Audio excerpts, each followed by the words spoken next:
MPs on poll reforms, and the question we're asking this morning is whether dialogue is the way to go, given that there's been an impasse and it looks like everybody's digging their heels deeper. We have IEBC saying they're not going to quit. We have the opposition and other bodies saying that they must go.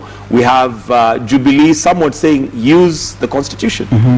I think what we'll eventually see is the way we handled the 1997 general election, where we had minimal reforms just before the general election known as the IPPG, Inter-Parties Parliamentary Group Agreement. I think that is the way that we possibly are going to go this particular time. Why? Because if we go by what the constitution mandates, what part of some of the Jubilee members are saying court should be using, we might end up not having a fully constituted commission before by the time we get to the election.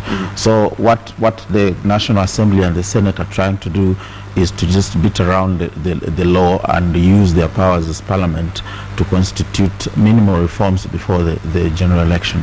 And I think that is the way to go. Would that be like a third option, as it were? Because the two options, rather, let me put it like the three options we have is either using the constitution, which would mean having a petition put in parliament, or we have the IEBC commissioners quitting. Those are, the legal framework that we have currently. And this other one. Now, I think for the commissioners, I think the commissioners can also opt to step aside, all of them, or to resign, that is.